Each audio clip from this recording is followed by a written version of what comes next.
The two primary functions of the state are to police our borders and to keep law and order at home.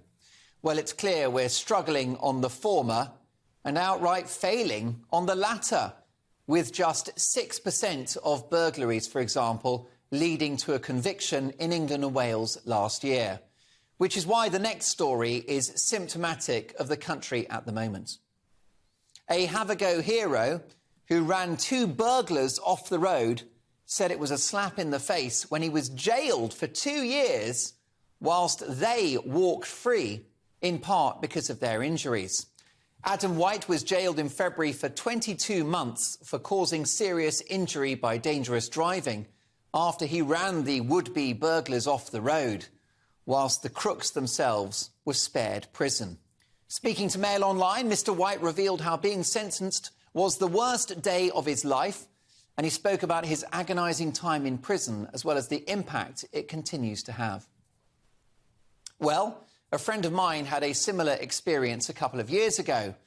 This guy is a pensioner and was walking down the street with a phone in his hand.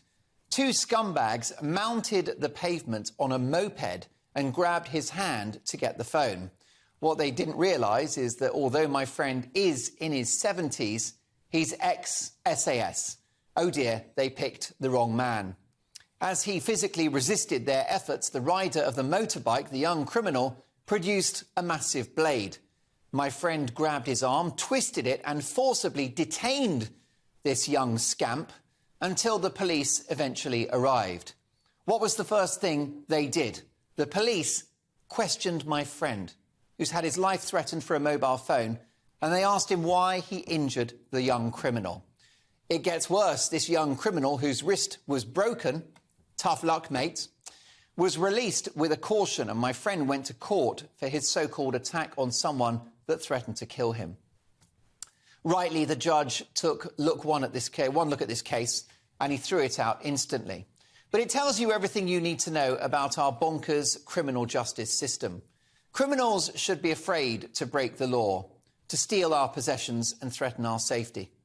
Instead, they commit their crimes with impunity, knowing they're unlikely to get caught. Instead, they're laughing at us. Meanwhile, this week, The Guardian's Polly Toynbee writes that prison doesn't work and we should somehow release these people or lock fewer up. What a terrifying idea. Of course, I doubt Toynbee would be impacted by such measures. I'm assuming she lives in a salubrious suburb of London. It would be ordinary Brits that would suffer the consequences of a more forgiving approach to crime.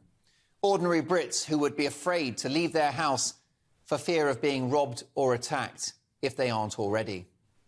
We are now on the side of criminals, not the public.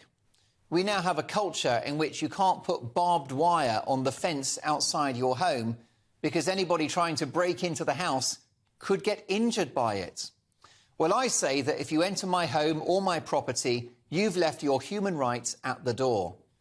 Don't forget the story of Tony Martin, imprisoned for shooting someone in his own house. How could he possibly have known what the burglar's intention was? He was protecting his property and his family. It was self-defence, and for that, he was punished. Tony Blair was spot on when he said that we should be tough on crime and tough on the causes of crime. I'm all for tackling the issues which can be behind many crimes. Mental health, deprivation, lack of education, drug abuse, addiction, all of those things. But we've got to clobber those wrong-uns too. And for the worst, repeat offenders, throw the book at them, lock them up and chuck away the key. The law is the law. It's time to respect it. It's time for the criminals to suffer some tough love. And if they don't like it, tough luck.